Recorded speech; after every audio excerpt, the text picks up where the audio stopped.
Conversar sobre o Brasil com personalidades do judiciário, do poder judiciário, sempre é muito importante.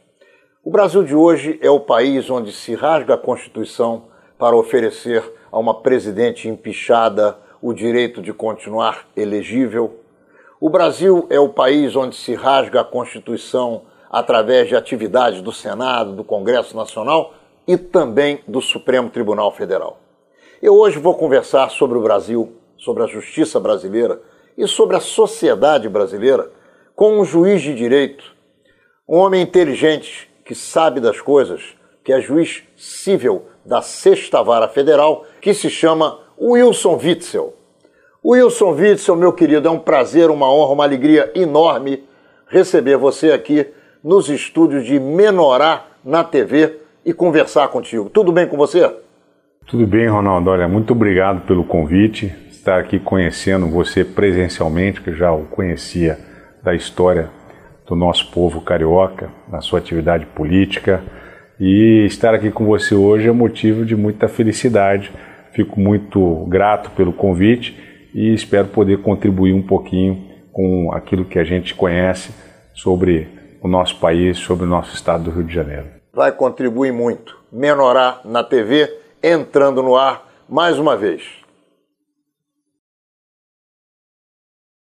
Wilson, como vai a justiça brasileira, logo uma na canela?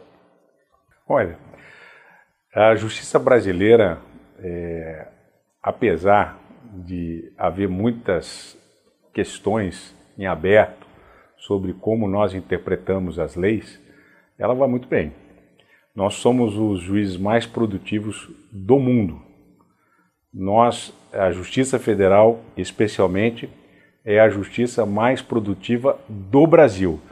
Consequentemente, os juízes federais brasileiros são os juízes mais produtivos do mundo.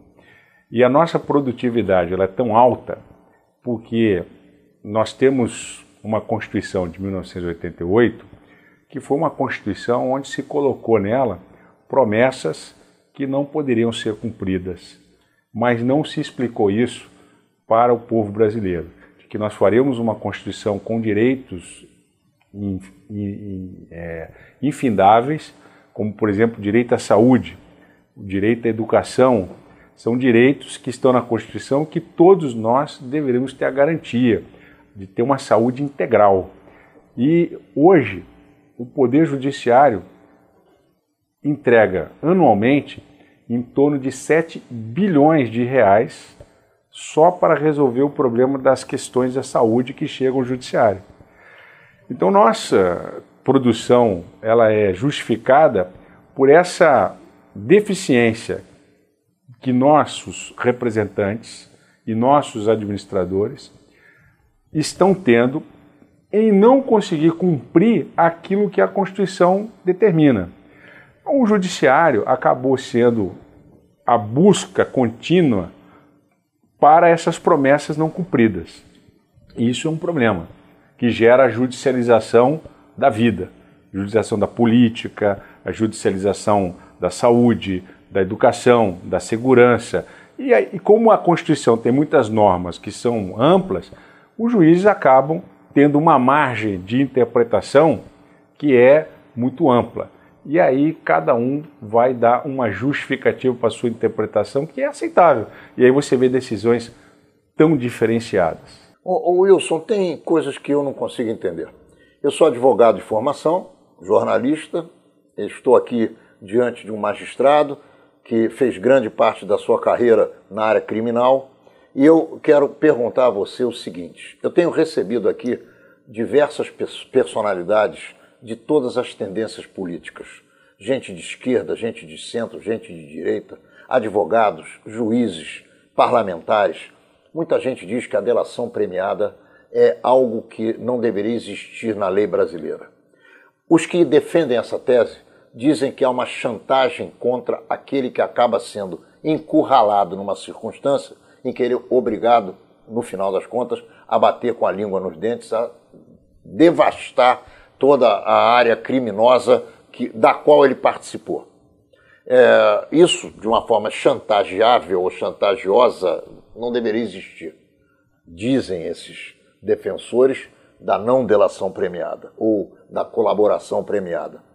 Como é que você enxerga essa questão? Você é favorável à colaboração premiada? Você acha que se poderia avançar na busca da criminalidade de uma ordem tão grandiosa como aconteceu no Brasil e vem acontecendo sem esse instituto? Não, eu fui juiz criminal e fui defensor público também no estado do Rio de Janeiro, na área criminal. Como magistrado, eu participei de alguns processos que eu julguei, onde nós tínhamos a esses institutos já começando lá no início, vou falar aqui de 2004, mais ou menos, que foi o início da utilização desses institutos, das medidas de infiltração, escuta telefônica, a colaboração premiada ou delação premiada. E nas oportunidades em que nós trabalhamos, seria quase que impossível conseguir entrar na organização criminosa sem esses institutos, da delação, da infiltração, da escuta telefônica, gravação ambiental, e tudo isso autorizado judicialmente. Então, o que nós precisamos garantir ao cidadão é um tribunal independente, um tribunal que seja respeitado. É preciso termos juízes capacitados, juízes que estejam comprometidos com a imparcialidade, para que se tenha segurança de que aquele será um processo justo. E o direito criminal, ele, com esses instrumentos todos, e tendo um juiz imparcial, vai ser possível conduzir esse processo com essas técnicas de investigação. A polícia, ela é parcial, ela está na busca das provas. E essas provas, o nosso direito vai dizer como elas têm que ser coletadas. Isso é importante, a gente tem que ter um regramento. Uma vez que a gente tem isso regrado, só pode ter escuta telefônica se o juiz autorizar. Só pode ter uma medida de filtração se o juiz autorizar. A delação, ela só vai ter a colaboração premiada, ela só vai ter o valor após a homologação do juiz. E é uma questão na lei que eu acho que está sendo um pouco deixada de lado? Deixado de lado, que o delator ele teria que ficar no anonimato. Isso é algo que está acontecendo porque há vazamentos. O sujeito vai preso, ele delata. Todo mundo sabe que ele foi preso e que vem dali a informação. Mas isso não deveria acontecer, porque o Instituto da Delação ele teria que preservar o delator para que ele tenha o benefício judicial. E não seja perseguido possivelmente não seja depois. Perseguido por isso. Ele contribuiu com a investigação, se arrependeu daquilo que fez e quer colaborar com a justiça. E essa colaboração tem que ficar no anonimato.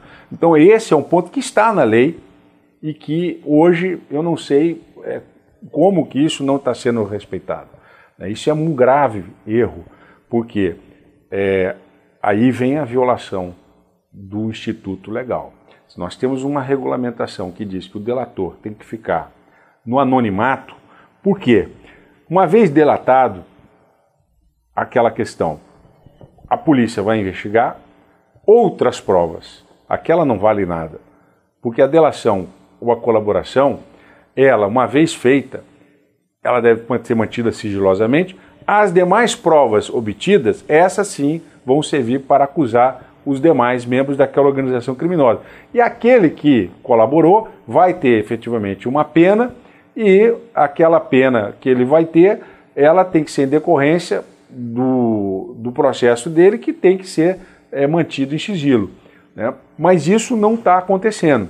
Então hoje a primeira coisa que acontece é a delação, ela é esmiuçada na imprensa, quando na verdade não se tem as provas. Esse para mim é um grave erro. Os processos que eu participei em que isso aconteceu, eu mantive o sigilo absoluto da fonte. E inclusive o policial que foi infiltrado no processo que eu julguei, uma grande operação, Um processo, eu vou te dizer, a operação que foi o processo que envolvia a poeira no asfalto. Foi um processo grande de adulteração de combustível, havia envolvimento de policiais rodoviários federais, foram muitos presos, e esse delator, ao mesmo tempo, foi infiltrado na organização criminosa e colaborou muito, e foi o resultado, foram condenados, as decisões foram confirmadas, e eu nunca revelei quem era aquela pessoa, porque é muito grave, né? A pessoa fica marcada para o resto da vida, já foi presa, agora vai ficar marcada como delator. Então acho que esse ponto é que precisava ser aprimorado. Mas sem esses instrumentos, ficaria muito difícil adentrar nessas organizações criminosas e a gente conseguir os resultados que nós conseguimos. Mas tudo precisa ser aprimorado. Eu acho que nós estamos num momento de aprendizado. Eu acho que quando os alunos das escolas hoje lembram o nome dos ministros do Supremo e não de generais, eu acho que nós avançamos democraticamente e civilizatoriamente. Wilson, como cidadão brasileiro que você é, como eu também sou, como você se sente quando você lê num jornal, quando você assiste pela internet, quando você toma conhecimento de que um tipo de agrupamento brasileiro está jogando ameaças contra o judiciário caso fulano, beltrano ou cicrano sejam condenados e acabem presos? Como é que você enxerga esse tipo de questão? Totalmente abominável. Nós temos um processo que foi conduzido por um juiz, cujos recursos foram submetidos ao tribunal, cujo tribunal está funcionando. Antes desse processo, ninguém disse que o juiz, que o desembargador, A ou B ou C, são incapazes de conduzir o processo. Então nós não podemos deturpar a ordem pública. O processo tem que ser julgado e tem que ser respeitado. Nós não podemos julgar o processo na praça pública, senão não precisa de tribunal. Tudo que nós conquistamos em termos civilizatórios com a Constituição de 88 e com as constituições anteriores, uma justiça independente, com juízes independentes, o juiz Sérgio Moro é um juiz concursado, julgou já milhares de processos. O tribunal vem julgando milhares de processos. Então nós temos uma estrutura judiciária que está aí à disposição do nosso Estado e que vem fazendo o seu papel. Agora, por conta de um processo, nós vamos julgar esse processo na praça pública? Quer dizer, o que hoje vem sendo dito é que o processo foi injusto, que o processo não foi, o julgamento não foi com base em provas adequadas, mas eu costumo dizer o seguinte: o juiz, ele nunca vai agradar a todos, porque o juiz não julga o processo empatado, ele vai julgar procedente e improcedente. Numa ação penal ele vai absolver ou vai condenar. E se for ouvir a condenação, ela tem que ser submetida ao tribunal. E o tribunal tem que ser respeitado. A partir do tribunal ter o julgamento, ainda tem julgamentos para os tribunais superiores, o STJ, o STF, né? Mas na medida em que a gente agora quer deslocar essa discussão para um processo eleitoral, transformar a nação brasileira num grande júri, nós estamos deturpando a Constituição que nós juramos cumprir. Só para ficar claro, nós estamos falando do processo que vai julgar em segunda instância o ex-presidente Luiz Inácio Lula da Silva e das manifestações da CUT e do MST e do cidadão Stedley e também do José Dirceu, convocando os seus aliados para, de alguma maneira, interceptarem qualquer eventual condenação ou eventual prisão que possa vir a acontecer com relação ao ex-presidente da República. Por favor, pode continuar. Ronaldo, eu fico impressionado, ver senadores, ver pessoas que hoje têm elevados cargos na República defender esse tipo de tese, de que o povo deve julgar o réu. E a eleição é que vai ser o momento de se dizer se é culpado ou inocente. Isso é nós estamos abrindo aí uma fuga, né? Não para esse caso, então para qualquer outro. Então qualquer outro político que venha a ser julgado e que for condenado e que o partido dele ou os militantes daquela agremiação, daquele partido não concordem, então vamos deixar isso isso não pode ser julgado pelo judiciário, tem que ser julgado pelo povo. Ou seja, isso é criar um tribunal de exceção, né? Não pode. A mesma coisa, a gente hoje julga até campeonato de futebol na justiça, não no tribunal desportivo, mas até na justiça já se julgou se o Flamengo tem direito ou não a título.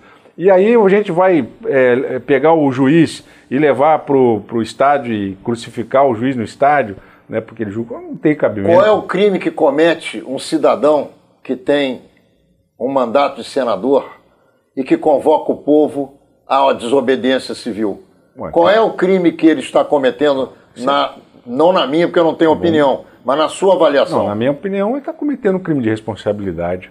Na medida em que se desrespeitam decisões judiciais, na medida em que um senador, um deputado, né, ele vai para frente das câmeras e defende, né, que aquela decisão não seja respeitada, né, que aquela decisão ela é um absurdo, que aquela decisão não poderia ser dada daquela forma A ou B ou C.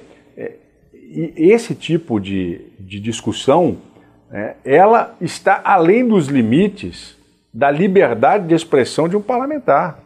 Porque a decisão judicial, ela tem que ser cumprida e, se não estiver transitada em julgado, ela tem que ser recorrida. Agora, não se pode jamais dizer, um parlamentar vai dizer que aquela decisão ela é um absurdo. Não saia daí. Nós estamos conversando com o juiz Wilson Witzel. Já nós voltamos com o segundo bloco de Menorá na TV e nós vamos perguntar a ele qual a opinião que ele tem sobre esse espectro monstruoso de corrupção no Brasil e como essa circunstância afeta a vida nacional, o desenvolvimento das pessoas, o emprego das pessoas e, enfim, como isso tudo tem afetado o crescimento ou o decrescimento do nosso Brasil. Já voltamos, não saia daí. Bem, estamos de volta com o segundo bloco de Menorá na TV, conversando com o juiz federal Wilson Witzel, que hoje exerce a sua função na 6ª Vara Civil Federal. Meu querido juiz, a corrupção no Brasil está impedindo a vida nacional. O desemprego de quase 15 milhões de brasileiros tem a ver com a corrupção. O desinchaamento, se é que existe essa palavra, mas você entendeu, a instituição como a Petrobras murchar na frente dos olhos das pessoas, da cidadania, isso tem a ver com a corrupção. A falência do Rio de Janeiro tem a ver com a corrupção. O Brasil sem andar para frente, o salário mínimo sem subir, tudo isso tem a ver com a corrupção, Excelência? Ronaldo, é evidente que quando se toma uma decisão cuja essência dela não é olhando para as próximas gerações, mas sim para o próprio bolso, aquela decisão, certamente, ela não é a melhor decisão para as futuras gerações. Talvez para a geração daquele próprio que tomou a decisão. Mas o que a gente vê, especificamente no estado do Rio de Janeiro, é que nós, em 1939, quando o IBGE começou a fazer a análise do PIB, nós tínhamos 21% do PIB. O Rio de Janeiro hoje tem 11% do PIB, talvez até menos. Nós andamos 50% para trás. Para trás, enquanto que todos os estados do Sudeste se mantiveram no seu mesmo PIB. Então, o que aconteceu com o estado do Rio de Janeiro? Em N explicações da fusão do estado do Guanabara e outras questões mais. Mas uma questão importantíssima que a gente tem que analisar é que o Estado vem perdendo sua riqueza nesses últimos mais de 50 anos. Por conta, evidentemente, de uma falta de sintonia entre o governo da Guanabara e o governo do Distrito Federal, quando deixou de ser a análise da nossa economia, ela ficou desfocada e os governantes que se sucederam não conseguiram encontrar um eixo para caminhar. Mas isso é uma análise, né, histórica da economia do Estado. Mas nos últimos 10 anos, isso se aprofundou ainda mais. Os últimos 15 anos se aprofundou ainda mais. Aí o componente, provavelmente, os economistas vão falar melhor do que eu, mas o componente da corrupção foi mais forte. As decisões tomadas nesses últimos 15 anos, com vista a Pan-Americano, Copa do Mundo, os Jogos Olímpicos, as decisões tomadas levaram ao endividamento do Estado, que hoje é de mais de 200% da sua receita corrente líquida. Nós, que tínhamos uma dívida, de certa forma, já consolidada num patamar aceitável, ela hoje está num patamar inaceitável. O Estado do Rio de Janeiro é o Estado que mais deve no Brasil. É um Estado em que o serviço público não é um serviço público de qualidade, mas em relação a Minas Gerais e a São Paulo, é mais caro do que esses estados. Isso tudo em decorrência de decisões que foram tomadas, motivadas, provavelmente, por um espírito de dar ao serviço público aumentos, sem olhar com responsabilidade para a receita que se teria. E não se preocupou com a matriz econômica do Estado. O Estado perdeu a sua indústria de transformação, o Brasil perdeu, mas no Sudeste o Rio de Janeiro perdeu mais. Ou seja, não se teve governantes nesses últimos anos, eu vou te dizer 50 anos, que tivessem a preocupação de conduzir a economia do Estado do Rio de Janeiro em consonância com o resto do Sudeste. Não se preocupou com isso. E talvez a corrupção ela tenha sido um componente fundamental para que isso tenha ocorrido e destoado, né, o Estado em relação aos demais.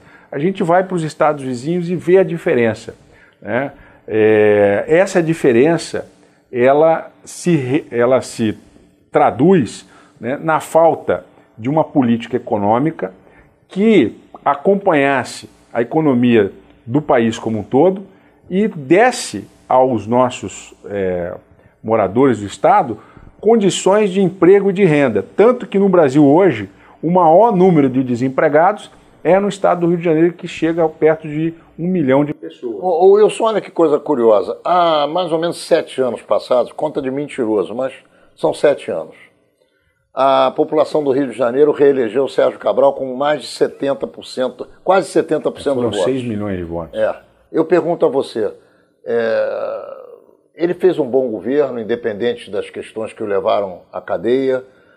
O governo dele realmente foi um engano para a população? Como é que você enxerga essa questão da cegueira da população do Rio de Janeiro, que vem elegendo governantes ao longo de muitas décadas que não amam o seu estado, a sua cidade? Não, a pergunta é uma pergunta muito importante, porque o nível de abstenção que a gente tem hoje nas eleições é muito grande. Basta lembrar que a abstenção em relação à eleição do Pezão foi uma abstenção gigantesca de mais de 4 milhões de eleitores. Mas o Cabral foi eleito com 6 milhões de eleitores. E o político ele se elege com promessas.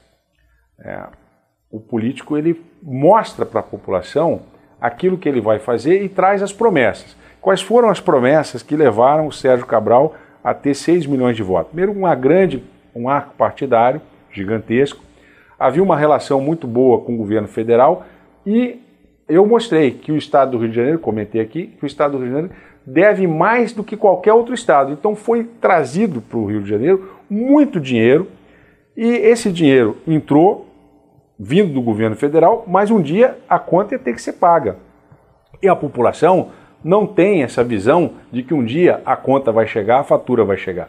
Chegaram, né, com as propostas, com os grandes eventos, com grandes empréstimos, e na medida em que aquelas promessas, igual a Constituição de 88, foram ruindo, não se teve o legado de Copa, não se teve legado de Olimpíada, só tivemos problemas, dívidas, projetos mal estruturados, cuja conta agora a população está sendo instada a refletir sobre ela. Alguns economistas estão dizendo que a nossa conta vai até 2038. Só a partir de 2038 é que o Rio vai arrecadar mais do que ele vai ter para pagar. Então veja quanto as nossas futuras gerações a nossa geração vai sofrer, a minha, dos meus filhos, e ter um estado do Rio de Janeiro a partir da década de 2040, né, é que a gente vai ter algo para poder pensar num novo futuro. Wilson, sob a égide de uma conversa fiada na minha avaliação, pode ser que você pense diferente, e eu vou respeitar o teu pensamento, países como o Brasil desarmaram a população. O Brasil desarmou a população honesta, trabalhadora, aquela que sai de casa de manhã cedo e vai em direção ao ganha-pão da sua família, ao alimento dos seus filhos, à escola dos seus familiares.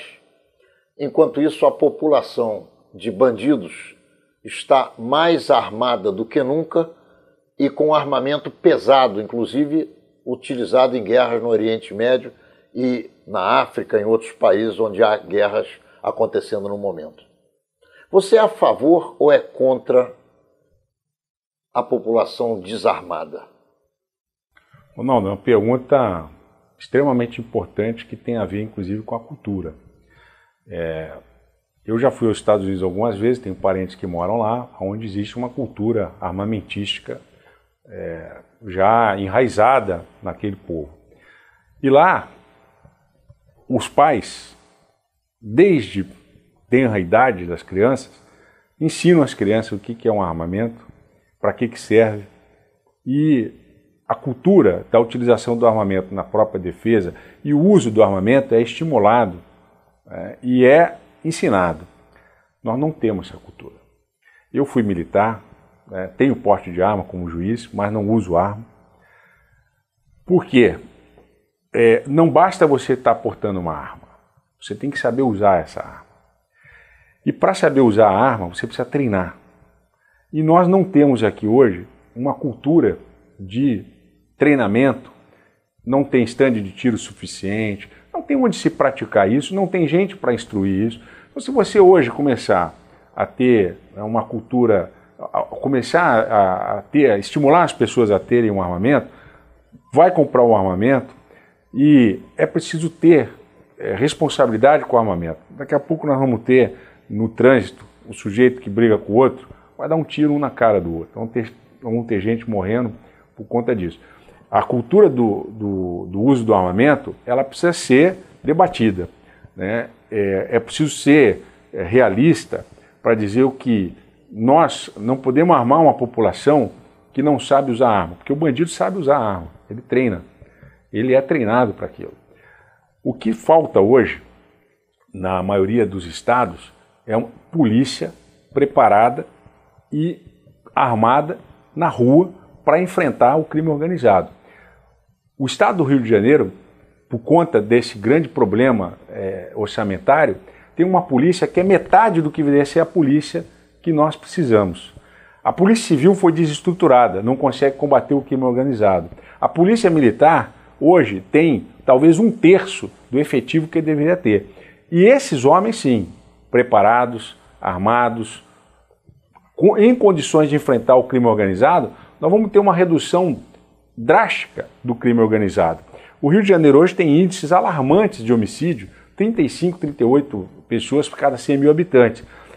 A redução disso é questão de segurança pública. Não adianta armar o cidadão e colocar a arma na mão do cidadão e achar que ele vai combater o crime organizado. Eu acho que essa não é a melhor conduta. Tá, deixa eu te fazer uma colocação para que você possa evoluir na tua resposta. Hoje, o tráfico de entorpecentes do varejo, porque ninguém vai me convencer de que o que se vende nas favelas é o que se poderia chamar de atacado da droga, o que se vende na favela é o varejo. Esse varejo está defendido com homens armados até os dentes, com armas letais de guerra. Como resolver isso? Ronaldo, o crime organizado que está ao entorno do tráfico de drogas, ele é um crime muito organizado. O Brasil hoje, ele é rota de exportação do tráfico internacional. O que potencializa o nosso território é a proximidade com uma extensa área portuária e de aeroportos e a proximidade com a costa europeia. Então nós somos rota desse tráfico, né, para a Europa e para os Estados Unidos, né, dos países produtores de cocaína. Então o que potencializa o crime organizado é exatamente, né, a empreitada da exportação da droga. Esse dinheiro todo que é derramado do tráfico de drogas aqui é um dinheiro que ele vem em função da exportação dessa droga, né? Existe um consumo interno muito grande, mas o que potencializa o dinheiro do tráfico de drogas é a exportação da droga, é essa participação nessa cadeia do crime organizado. Então a Polícia Federal vem apreendendo toneladas de cocaína destinadas ao exterior. Então quem participa desse comércio de drogas é que fica com um dinheiro, né, maior. E esse dinheiro precisa ser lavado. E precisa ser lavada, a cocaína precisa ser, antes dela chegar no porto, ela vai ter que ser protegida. E essas facções disputam esse mercado. E a guerra entre as facções é que traz o armamento. O armamento pesado que nós temos hoje não é para enfrentar a polícia somente, é para enfrentar as facções rivais do crime organizado. E na medida em que, né, a nossa polícia ela não consegue combater esse tráfico de armas e nem de drogas, nós ficamos à mercê dessa estrutura de crime organizado. Então, o grande problema nosso hoje, né, é atingir essa rota do tráfico e apreensões de drogas, de armamento, para tirar o poder de fogo desse crime organizado e também da lavagem de dinheiro. Então são esse tripé que precisa ser atingido. Agora, você só consegue isso com duas grandes organizações.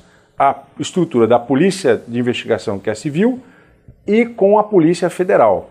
A partir daí, com esses instrumentos, né, que você tem de identificação do dinheiro, de identificação da arma, identificação de munição, né, e da droga, você começa a reduzir o poder de fogo do crime organizado. E reduzindo o poder de fogo do crime organizado, você volta para uma situação que é controlável, que são, né, uma quantidade, né, de armamento que não vai ser esse armamento que nós estamos vendo aí. Então, o grande problema nosso hoje é esse. Nós somos rota do tráfico internacional. E isso é o que potencializa o dinheiro do tráfico.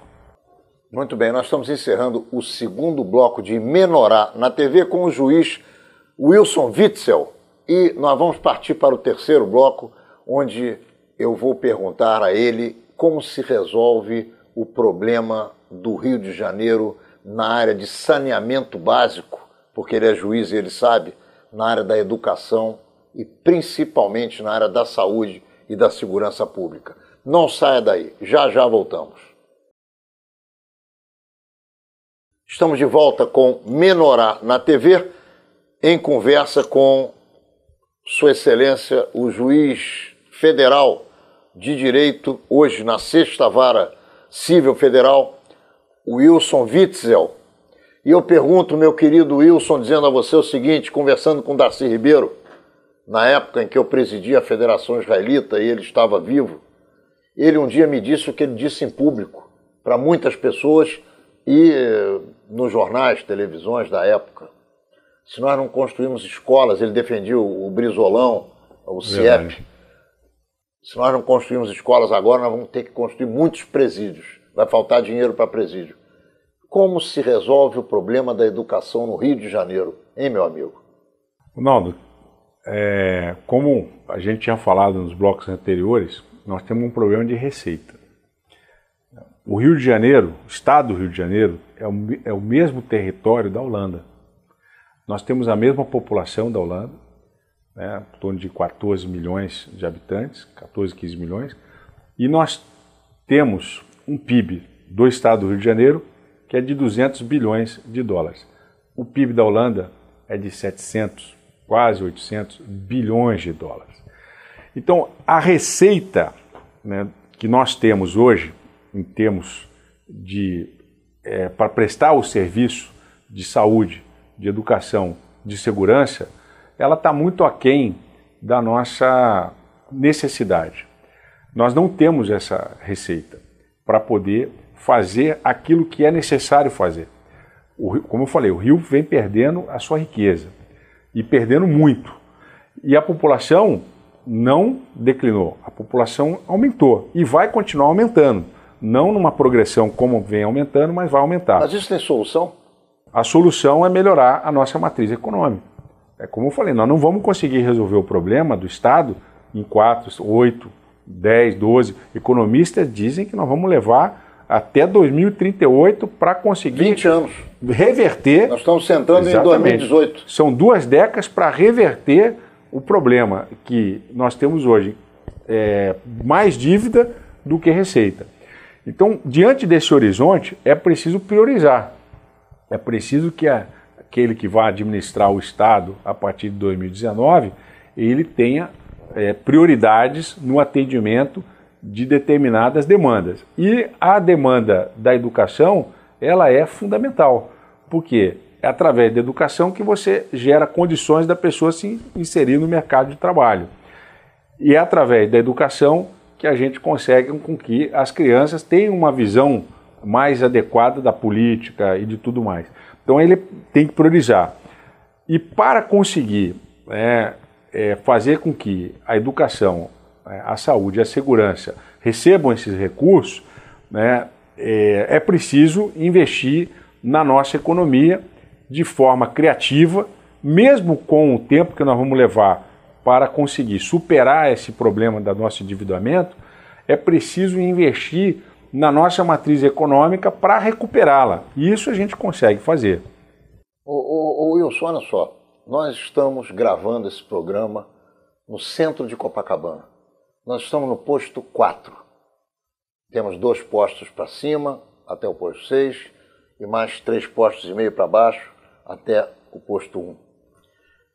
Você sabe melhor do que eu que o Chapéu Mangueira, que é um morro no Leme, o Cantagalo, que é um morro no centro aqui na São Romão, e o Pavão, que é um morro um pouco mais colado ao Cantagalo, mas um pouco mais próximo do posto 6 e de Ipanema, não tem água encanada para todas as pessoas e não tem saneamento básico, e as crianças vivem, muitas delas, sobre valas a céu aberto de detritos.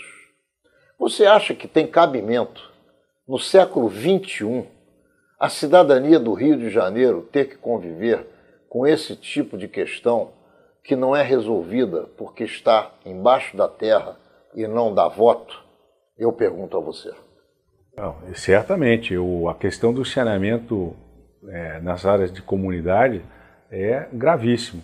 E não é só lá, não. A SEDAI não consegue hoje levar tratamento de água, de esgoto, para muitos municípios no estado. Talvez não chegue a 70% dos municípios do estado. Então, esse é um problema grave. Agora, a SEDAI é uma empresa estatal, e como empresa estatal, ela não consegue fazer com que o saneamento básico seja realmente uma realidade para todos. Então, é preciso repensar esse modelo. O modelo estatal, se ele não está funcionando, é preciso repensar esse modelo. E na medida em que a gente olha para outros modelos de saneamento básico e modelos que funcionam, então é para lá que nós devemos caminhar. Modelos onde as empresas têm mais condições de entregar o saneamento básico e fazer com que essas pessoas tenham um mínimo de decência de sobrevivência. Agora, as comunidades da cidade do Rio de Janeiro, elas são espaços cujos governantes não vêm se preocupando. Um problema que se reflete no Estado como um todo. Qualquer Estado precisa planejar o seu futuro. É preciso planejar novas áreas de loteamentos para baixa renda. Existe um déficit gigantesco de baixa renda e ninguém sequer elaborou um planejamento para ocupação de áreas com mobilidade urbana que essas pessoas pudessem ter para onde ir. Então foi se acumulando nas comunidades e hoje nós temos um quantitativo de pessoas vivendo nessas comunidades que torna praticamente inviável qualquer projeto de urbanização. Então, o saneamento não vai ser algo fácil de ser resolvido nessas comunidades se nós não planejarmos novas áreas para onde essas pessoas possam ir. Wilson, sensacionalismo ou não, quando você liga a televisão, qualquer jornal, de qualquer canal, e você vê pessoas chorando porque parentes daquelas pessoas estão internados em corredores de hospitais sem equipamento, sem remédio, sem soro, sem toalha, sem higiene. Como resolver o problema da saúde no Rio de Janeiro endividado, que você mesmo acaba de dizer que nós vamos precisar de 20 anos para consertar? Ronaldo, esse é um tema que eu conheço bem, porque a corrupção na área da saúde, ela é algo que vem ocorrendo. Eu já julguei diversos processos envolvendo corrupção na saúde, e quando você triplica, quadriplica o valor dos insumos, é evidente que falta dinheiro. O modelo que a gente tem hoje de operação dos hospitais, através de organizações sociais, não é um modelo de transparência. Há reclamação de todos os lados, dizendo que as OS não recebem dinheiro, por isso superfaturam o preço dos insumos. E, por outro lado, você não tem transparência em relação a ela. Esse modelo é um modelo que não pode continuar mais. Eu vejo que o modelo de participação público-privada, o modelo de PPPs para hospitais, para o pronto atendimento, pode ser um modelo que seja mais eficaz, um modelo que vai dar uma transparência maior e que provavelmente a gente vai ter uma solução para a saúde. O problema da saúde hoje é a corrupção. A corrupção tem superfaturado e dificultado que aquela receita possa melhorar o atendimento da saúde. Wilson, há 2 anos atrás, 3 talvez, quando se falava em UPP, se aplaudia. Hoje, qualquer criança de mais de 2 anos e meio de idade, quando você chega perto e fala em UPP, a criança acha graça, ri. Como resolver o problema da segurança pública no Rio de Janeiro? O problema da segurança pública é a estratégia completamente equivocada, né, de enfrentamento do crime organizado em detrimento da capacidade investigativa da Polícia Civil. Então se investiu num enfrentamento, então se tem lá um grupo armado, eu vou colocar outro grupo armado. A gente sabe que qualquer guerra convencional, onde você coloca um grande grupo armado contra grande outro grupo armado, isso vai ter um enfrentamento que não tem fim. Então é preciso desarmar, desarticular e desestruturar aquele grupo. E isso você vai fazer com investigação. Então, investir na polícia de rua e não investir na polícia investigativa é um grave erro estratégico. E isso é o que resultou e que qualquer um vai continuar com problemas se não investir na área de investigação. O que você tem no coração que você gostaria de falar e que eu não te ofereci oportunidade, que eu não te perguntei e que você gostaria de deixar claro? Ronaldo, eu sou um carioca adotado, né? Eu estou aqui nesse estado desde os meus 17 anos. Eu costumo dizer que os que vieram para cá e amam o Rio, tanto quanto nós cariocas, são mais cariocas do que nós. É bem provável, mas eu vim para cá com 17 anos de idade, tive um tempo no Espírito Santo por questões da minha titularidade como na vara criminal do Espírito Santo, mas eu voltei para o estado do Rio de Janeiro porque é o estado onde eu gosto de morar.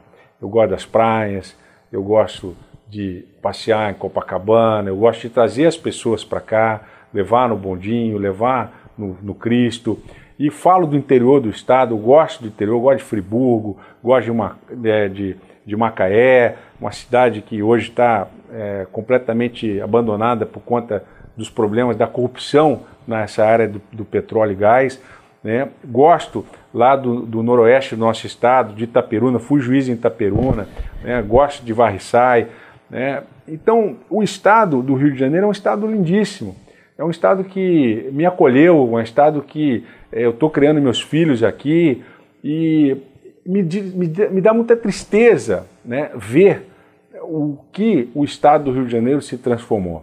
Então, o que eu acredito é que nós precisamos resgatar esse estado. A porta de entrada do Brasil é a praia de Copacabana. Então, o que eu quero, o que eu desejo é ver um estado do Rio de Janeiro onde o carioca, o fluminense, né, que é o nosso nativo do estado, todos nós somos fluminenses, não os flamenguistas. Não, todos nós somos Flamengo. Os flamenguistas. Pelo menos nós dois somos Flamengo. 100% de nós aqui somos rubro-negro. Mas no hino do nosso estado está Avante Fluminense. É verdade. Então, a gente tem que se lembrar que todos somos fluminenses, todos somos aí amantes dessa terra maravilhosa que está sendo tão abalada, tão sofrida. Então o que eu desejo é ver um estado do Rio de Janeiro novamente de pé, forte, sorrindo, de braços abertos para receber não essa quantidade michuruca de turistas que a gente recebe. O Brasil não pode receber menos turistas do que Miami. Nós recebemos 7 milhões de turistas por ano, Miami recebe 8. Poxa, o Rio de Janeiro é muito mais bonito, muito mais lindo do que Miami. Meu querido Wilson Witzel, foi um prazer enorme conversar contigo. É uma pena que nós não tenhamos mais 2 horas de papo para que a gente possa esmiuçar mais o que acontece aqui no nosso estado, entre nós. Mas eu quero oferecer a você as câmeras e os microfones de Menorá na TV para que você se despeça dos nossos telespectadores. Olha, muito obrigado a todos. Espero ter contribuído de alguma forma com a formação aí, intelectual, cultural e de reflexão sobre esses vários temas que a gente debateu. E isso é uma responsabilidade de todos nós. Como cidadãos, nós temos que participar ativamente da vida do nosso país. E a coisa mais importante que nós temos para oferecer para o nosso país é a nossa participação cívica no processo político eleitoral. Isso tem que ser uma consciência profunda que a gente tem que ensinar desde pequenininho para os nossos filhos, para que eles saibam escolher e saibam escolher bem. Eu acho que isso você vem fazendo bem aqui com as suas câmeras e eu fiquei muito feliz de ter sido convidado e estar participando aqui pela primeira vez. Espero participar outras vezes aqui com você, com seus ouvintes. Muito obrigado. É o que eu iria te dizer, foi a primeira, mas está muito longe de ser a última, porque nós precisamos beber aí na tua sabedoria jurídica, social e mais do que qualquer outra coisa, de carioca que adotou o Rio de Janeiro como a tua terra. Muito obrigado pela tua presença aqui entre nós. Eu agradeço, muito obrigado. Menorá na TV, entrando no ar mais uma vez, na quinta-feira que vem, às 10 horas da noite, pelo canal 6 da NET Rio e também em todos os dias da semana. Segunda, terça, quarta, quinta, sexta, sábado, domingo e novamente na segunda, na terça, na quarta e mais uma vez na quinta, nos horários que você já se acostumou a nos assistir e que você pode conferir aqui embaixo da telinha. Nos vemos lá então no canal 6 na quinta-feira que vem, às 10 horas da noite, com um programa inédito pela NET Rio. Nos vemos lá.